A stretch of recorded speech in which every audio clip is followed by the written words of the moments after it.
Bless Up. It's your boy Brotha Richie, Soul Food TV. We're here at Evening Light Pentecostal Church. Wow, celebrating. Last year they celebrated 80 years of Christian ministry. And talking about history, this church has history. Me and this brother have history. When I say history, going back to like Elliott Primary, shout out to all the Elliott Primary alumni. You guys of course grew up, life happens. But throughout the years, just, kind of stayed connected. I'm talking about Minister Shayne here, the youth minister of Evening Light. And he had been away, I knew that family living there in Canada. And then it's just something how life, you connected, and then he found himself in ministry. I was in my place, ministry and otherwise. But then here it is, years and years later, 2015, we connected. And 2016 doing some things, and we just finished doing a second, probably about second, third series of youth outreaches, man. And what I love about Evening Light Pentecostal Church is, and I said it to him, Pastor Jonathan Lamb, that where they're situated, if you don't know, the right here, you got Deepdale right there, Parsons Road, of course, just over the way, you got 42nd. White Wall as it's called, and just, I believe, in a very strategic place to be a light. And for those of you that may or may not know, there have been quite a few things negative that has happened, but yet and still I find here it is, Evening Light, doing some very positive things.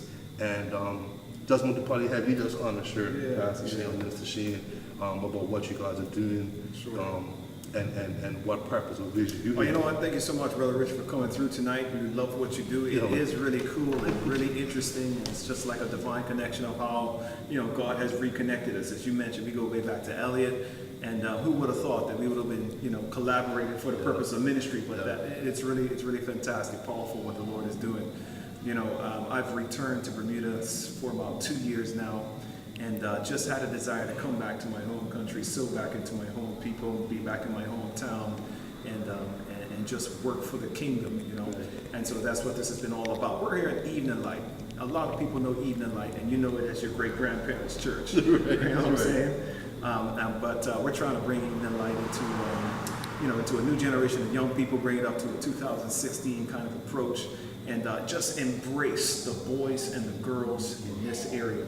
Reach out to them, in a way that's going to be attractive to them, that they can be engaged, and just give them another positive message of love and the celebration of, salvation of Jesus Christ and all that offers. Tonight I talked to the kids about just tasting and seeing that the Lord is good. A simple message, you know what I mean? But so very profound, because there are so many great wonders and experiences as young people, boys and girls, any walks in life, will just commit themselves to, and God can take them on tremendous journeys. I've seen it, I've lived it, So we're just excited to be back here, to be collaborating with you. Sir, you've brought a wealth of knowledge, understanding, appreciation of this area that we're in, and all of your business savvy and your business acumen has now become a spiritual thing, and it's just becoming a blessing to this area. So we're collaborating for the purpose of just engaging the boys and girls in this area.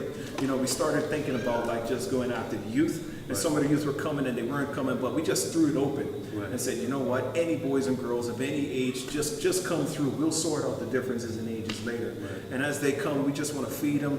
We want to spiritually feed them, physically feed them, and just pour into their lives, because we know that, they may not accept Jesus Christ right now, but through the week after week sowing into their hearts and lives, the Bible says that his word doesn't return to us void, or to him void even. And so, that's the strategy behind it. Just reaching out to these young people, just trying to impact lives, with the good news, the message of Jesus Christ, and make it as relevant as we can for this generation. How important, man, do you think it is with being in this area? I mean, let me listen, man, straight up. People have gotten shot not too far from where this area is. A lot of these kids that come here are not quote-unquote Christian kids, not regular churchgoers. How important do you think it is, like doing what you do, and then even speaking to others that may be churches that are within a vicinity of a neighborhood. How important, man, is it opening up their doors? One of they providing a place, man. If you can speak to that. You know, there's a lot of talk about how we do youth ministry and trying to think outside the box, and that's just what we're trying to do. Youth ministries look really static over the years. It's just been a straight up Friday night 7 to 9. You know, and that's cool because that's the typical model. But it's interesting that you say that, because talking about the importance of it all, you know, I guess when you get around to our age, you really do begin to recognize that the next generation is the future. Yeah. You know, these kids are the future, and as you rightly pointed out, we got a troubled area in this area. I came up here just the other night, and the police wouldn't even let me go up the road just because, you know, they were dealing with some stuff, investigating some things, you know. Right. So these kids are coming from you know, a bit of a troubled area, you know. But we just believe that God is able to penetrate their lives, even so, you know. So, as you mentioned, you know, a lot of times in our churches we are really, I don't know, it's almost like we're sectarian to some degree, because we just want to keep within our own four walls. We want to lock down these youth. You know, we just want to collaborate with other churches if necessary at any time, because it is necessary. Reach out with the churches in the area, but just do our local part. Nothing has become more clear to me than this: that we have to collaborate. We got to put aside our differences. You know, we act as if it's going to be denominations in heaven sometimes. You know what I mean? Or there's going to be corners in heaven, and it's just not going to be the case. Right. You know, so it's so important for us to collaborate for the greater good. You know, for the greater good, for the lives of these boys and girls, you know what I mean, who don't have the means and the wherewithal, you know, to speak life into themselves, or to provide for themselves, or sometimes maybe have a very skewed approach to how life ought to be lived. And talking with some of them, you get to understand that, you know, they have some really wrong understandings of life, right? You know, and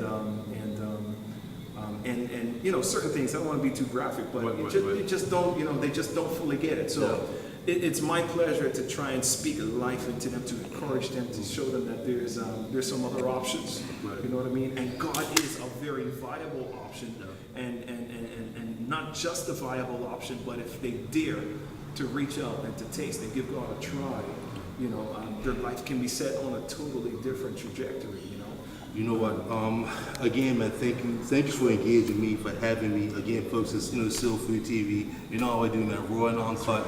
But I really felt that it was important that we kind of capture this moment. I get some feedback and some insight from Minister Shayne, and I want to encourage anybody else out there, man. I've been, my journey has been, you know, like a roller coaster, but I have been involved with youth ministry. I've been part of churches and outreach groups or whatever.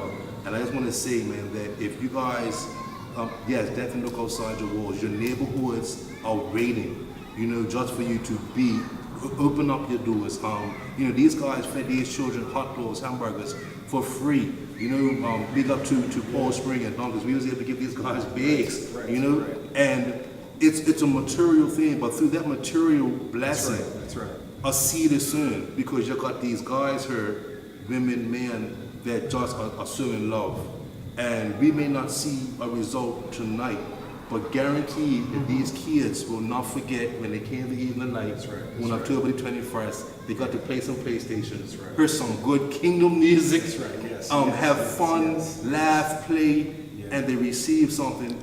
And although it may seem trivial, but trust me, I believe that the impact will be eternal. That's right. And who knows, you know, who's the next Minister Shayne, or you know what I mean? Yeah. So I just want to speak to that and encourage you guys, and definitely encourage you, man, to continue to do what you're doing.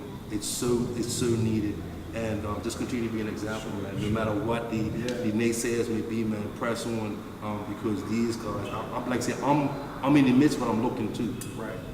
And it's a powerful thing to see what's going on. So, and I want you to be encouraged as well. You know, I'd even take this opportunity. I mean, if you're watching this, you already know Brother Richie and what he does and how well he does it. You've been to some of his events, but I mean, you want to take the opportunity and utilize his expertise and his resources. He's been a blessing around these parts. You know that Brother Richie is a man of the people. You know, he's crystallized what it means to be a man of the people. He's a kingdom man, much like myself, and we're aspiring for great things in godliness. You know, and in the meantime, we're trying to encourage some of the other young people to come along. So Thanks to Soul Food Productions Promotions. Thank you, Brother Richie. Look forward to a great relationship going forward, man. Thank you so much. Bless you. Soul Food TV. Yeah, bless. Cool.